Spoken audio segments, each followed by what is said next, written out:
Oh, hey guys, welcome back. Welcome to the channel. If you're new to the channel, it's Pinpoint Fishing, Tips and Tricks and Adventures Productions. And so, if you've been watching any of the last videos, they're all been geared up about live bait fishing for wintertime. But I didn't talk about how to go catch your bait or where to get your bait. You got two options. One, you can go buy minnows, and roughly around here it's $3.25 a dozen. So you can buy 6 dozen. That's almost 20 bucks. But better yet, you can catch your own bait. I really prefer fishing shad, and I like throwing a cast net all year round. So if you have good electronics, I run a Lowrance on the back, and then I run a live scope in the front for finding the shad. And with a cast net and the live scope, man, that's a deadly combination. It is strictly a game changer for me. Eliminate guessing where I'm trying to throw. I used to run side imaging and throw off the back, but now I throw off the front since I have the live scope in the front. But I'll throw 2 different nets. This one here is a 1/2 inch, 7-foot radius, so it opens up 14 feet. And I have this one here. It's also 7-foot radius, 14 feet diameter, but it's 1/4 inch. This one's designed to catch 1/2 inch shad up to 4 inch. This one here is from 3 inch up to 10 inch. So depending on what I want to throw and what size shad I want to catch. If I want to catch big shad for blues or mainly striper fishing, this will let all the small shad out and catch anything that's, like I say, about 3 inches, 4 inches above, up to 10 inch. I really look for them 6 to 8, 9 inch shad is what I'm looking for. Look at the live scope. I got some good footage of the cast net hitting the water, coming down, making that bell shape, and then as the deeper it goes, you can see that bell shape kind of start closing down. And sometimes you can see the shad start moving out. But you also, I think one of the clips, I have some big fish kind of just hanging out, watching it, it seems like. But anyway, we'll see you about a few minutes after this clip.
notice I have dual tanks here. This is my holding tank, and this is where I dump all the shad in. Very critical that dump your shad in there, scoop them up, put them in this tank. This tank you want to let them set for a while before you put them in your holding tank. But we did okay today, so we're ready to go fishing. This is the made up water from the house, ready for shad. It's got salt and keep alive. It's roughly about a 30-gallon tank, so we're going to put our shad in there after they've been sitting in here for a while.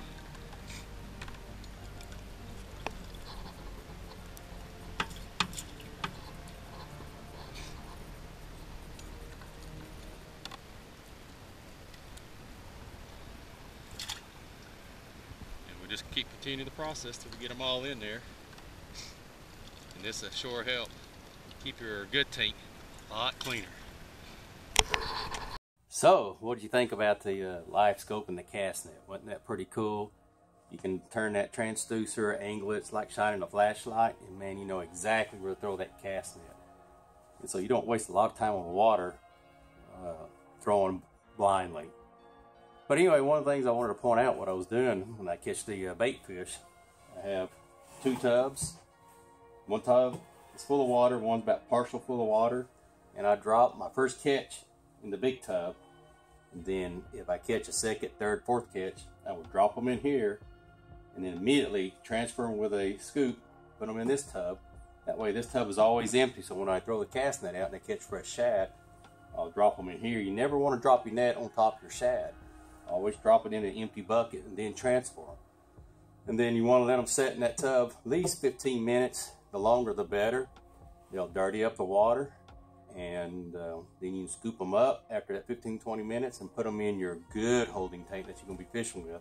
That water stay clean most of the day. I don't even run filtration. I just run aeration in the pump, or aeration in the tank, excuse me. The tank is treated from the house with Keep Alive and salt, solar salt. I use bags from the Lowe's that you can get for like water softeners. A lot cheaper. I think you pay like $6 for 40 pounds roughly. So it'll go a long ways. But man, it is worth it. Times I can't catch fish on artificial, I switch over to shad. If it's crappie fishing, sand bass, hybrids, stripers, man, shad's a go-to. Even on a finicky day when they don't want to hit, if you just downsize the size of shad and kind of figure out what they're feeding on, you can trigger a hit. But anyway, I hope you enjoyed this video. Next video is going to be a how-to if you want to learn how to cast and throw a net. I'm going to show you the techniques, how I load the net up and throw it. It's really fairly easy. And the reason I like this particular way of throwing the net is that you get a higher percentage open rate. You stay dry. I don't like the idea of throwing nets on the back of your shoulder or over your elbow. I don't like the idea of putting the lead line in your mouth, biting it and throwing it. I feel like my teeth can get jerked out, much less can't be very sanitary if we're throwing in backwater and freshwater with all the bacteria. So just keep everything simple and let the net do the work. And man, I've enjoyed it. It's actually been kind of fun going out throwing a cast net. And what I would advise if you're going to learn, when I do the next video, I'm going to tell you, you need to throw it for about 4 to 5 weeks. Get home after work, go out, throw the cast net out in the yard, and throw at least 6, 7, 8 times.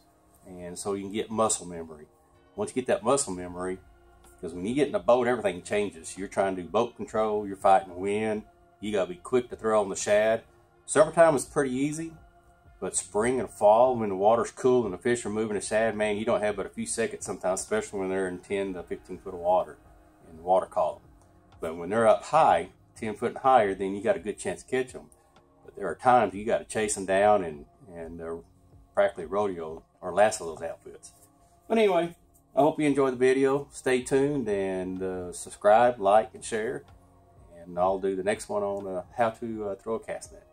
Anyway, enjoy and God bless.